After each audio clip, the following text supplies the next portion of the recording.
Hello students, welcome to my channel drift to top. आज मैं आपसे डिस्कस करूंगा क्लास 10 का चैप्टर 1 रियल नंबर्स। सबसे पहले मैं आपको ब्रीफ डिस्क्रिप्शन दे देता हूँ रियल नंबर्स क्या होते हैं। रियल नंबर्स जो है हमारे रैशनल और इरैशनल नंबर्स को बना के बनते हैं हमारे रियल नंबर। अब रैशनल और इरैशनल नंबर के बारे में आपने पढ़ाई है। रैशनल नंबर्स वो नंबर्स होते हैं जो हम पी अपॉन क्यू के फॉर्म में एक्सप्रेस कर सकते हैं और जिसमें डिनोमिनेटर क्यू है वो जीरो नहीं हो।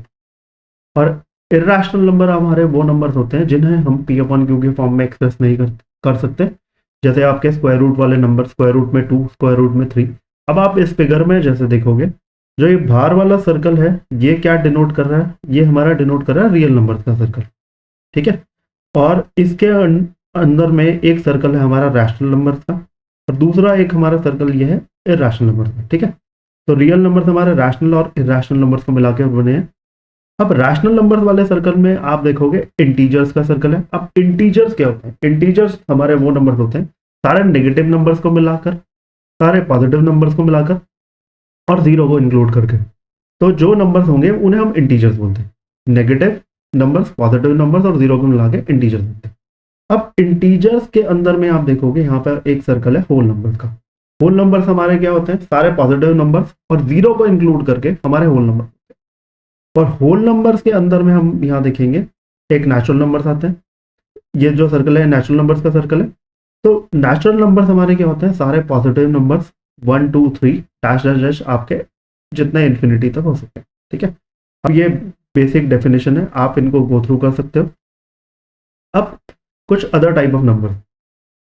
सबसे पहले प्राइम नंबर्स। प्राइम नंबर्स आपने पढ़ाई है। प्राइम नंबर्स वो नंबर्स होते हैं जिनके सिर्फ दो फैक्टर्स हैं, नंबर, ठीक है, और वन। तो prime numbers are the numbers which have only two factors, one and number itself.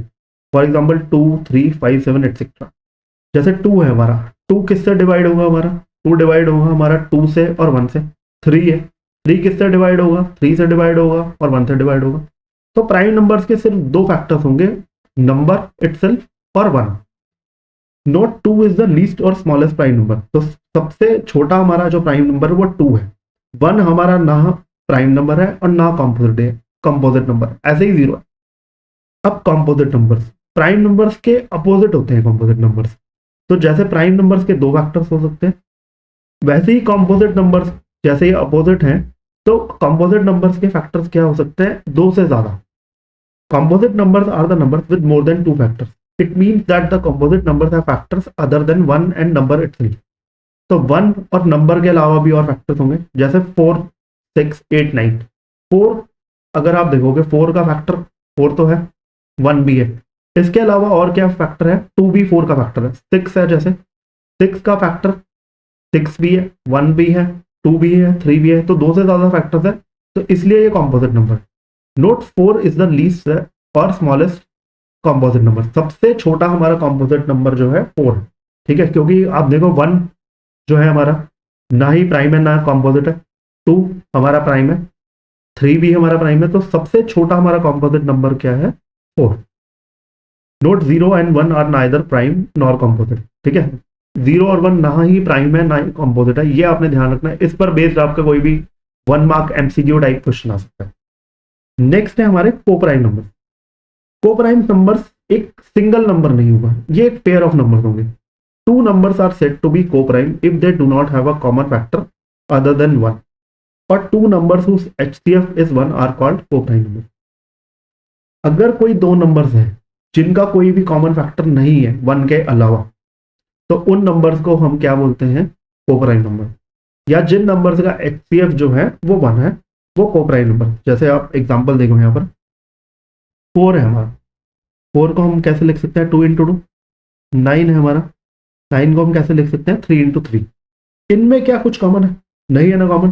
तो सिर्फ क्या कॉमन है? 1 कॉमन है। तो ये जो है नंबर्स क्या होंगे? Co-prime numbers. अब इसका कॉन्सेप्ट जो है इस चैप्टर में यूज होगा, तो आपने ये ध्यान रखना है कि को-प्राइम नंबर्स क्या होता है। नेक्स्ट है हमारी फंडामेंटल थ्योरम ऑफ अर्थमेटिक। ठीक है, फंडामेंटल थ्योरम ऑफ अर्थमेटिक क्या कहता है?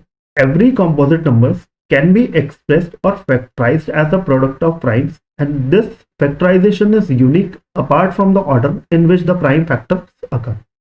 कि कोई भी जो है कॉम्पोजिट नंबर है उसे हम एक्सप्रेस कर सकते हैं या फैक्टराइज कर सकते हैं प्राइम नंबर्स में, और ये फैक्टराइजेशन जो है हमारा यूनिक रहेगा apart from the order in which the prime factor. अगर प्राइम फैक्टर किसी भी ऑर्डर में लिखे उससे फर्क नहीं पड़ता, किसी भी कॉम्पोजिट नंबर का फैक्टराइजेशन क्या होगा वो यूनिक होगा। ठीक है, अब जैसे एग्जांपल से समझते हैं, 210 हमारा एक नंबर है, 210, इसके इसको हम फैक्टराइज करेंगे तो ये आएगा, हम इसके फैक्टर्स 2 3 5 7। तो ये फैक्टराइजेशन क्या है, ये यूनिक है। हम चाहे इसे इस फॉर्म में भी लिख सकते हैं 3572 या 3257 भी लिख सकते हैं, तो उससे कोई फर्क नहीं पड़ता। कोई भी कॉम्पोजिट नंबर है उसका जो हम फैक्टराइजेशन करेंगे वो फैक्टराइजेशन यूनिक होगा, और उसमें जो ऑर्डर में हम लिखते हैं प्राइम फैक्टर्स उससे कोई फर्क नहीं पड़ता। ठीक है, हम जनरली किस फॉर्म में लिखते हैं, हम क्या करते हैं कि असेंडिंग ऑर्डर में फैक्टर्स लिखते हैं। जैसे यहाँ पर हमने लिखा, सबसे पहले 2 लिखा, फिर 3 लिखा, फिर 5 लिखा, फिर 7 लिखा, हम असेंडिंग ऑर्डर में लिखते हैं जनरली। ठीक है, आई होप ये क्लियर हो। इस पर भी बेस्ड आपके कुछ क्वेश्चन एक्सरसाइज में। Next, highest common factor HCF. HCF आप लोगों को सबको पता है, लेकिन मैं फिर भी आपको एक बार रिकॉल करवाता हूँ। HCF of two numbers is the highest possible number that divides both the numbers completely. HCF वो नंबर होगा जो सबसे हाईएस्ट नंबर होगा जो दो नंबर्स को पूरा डिवाइड करा देगा। ठीक है, एचसीएफ को हम ग्रेटेस्ट कॉमन डिवाइजर भी बोलते हैं। ठीक है, अब HCF is the product of smallest power of each common prime factor involve in the number. तो एचसीएफ हमारा क्या होता है, दो नंबर्स में जो भी सबसे स्मॉलेस्ट पावर होगी कॉमन प्राइम फैक्टर की, उनका जो प्रोडक्ट होगा वो एचसीएफ होगा। एग्जाम्पल से समझते हैं, ज्यादा क्लियर होगा। जैसे यहाँ पर 50 को हमने फैक्टर्स निकाले 255, 75 के हमने फैक्टर्स निकाले 355। तो इनका हमने जो है फैक्टराइज करके ऐसे लिखा, 50 is equal to 2 multiplied by 5 multiplied by 5, तो ये 2 इंटू 5 स्क्वायर हो गया। 75 हो गया हमारा 3 इंटू 5 इंटू 5, तो ये 3 मल्टीप्लाइड बाई 5 स्क्वायर हो गया। ठीक है, तो अब इन दोनों में जो है सबसे छोटा पावर कॉमन प्राइम फैक्टर था। ठीक है, 2 सिर्फ इसमें, 3 इसमें है, तो ये कॉमन नहीं हो, तो इन दोनों में कॉमन क्या है हमारा 5 स्क्वायर। तो इन दोनों नंबर का HCF of 50 and 75 is 5 square, that is 25। ठीक है, आई होप ये क्लियर हुआ आपको। Least common multiple LCM. LCM of two numbers is the lowest possible number that can be divisible by both the number. ठीक है, LCM क्या है, ऐसा नंबर, ठीक है, जो दो नंबर से डिविजिबल है। ठीक है, सबसे lowest number, LCM of two numbers is the lowest possible number that can be divisible by both the number. अब एलसीएम क्या होता है, LCM is the product of greatest power of each prime factor. HCF के case में हमने क्या बोला था, स्मॉलेस्ट पावर। एलसीएम के केस में हम क्या करते हैं, greatest power of each prime factor. जैसे 50 का हमने प्राइम फैक्टराइजेशन ऊपर करा था 2 इंटू 5 स्क्वायर, 75 का 3 इंटू 5 स्क्वायर। अब इसमें जो है greatest power of each prime factor, तो इसमें एलसीएम में 2 भी आएगा हमारा, 3 भी आएगा और 5 स्क्वायर भी आएगा। तो एलसीएम ऑफ 50 कॉमन 75 हो गया हमारा 2 multiplied by 3 multiplied by 5 square, that is 150।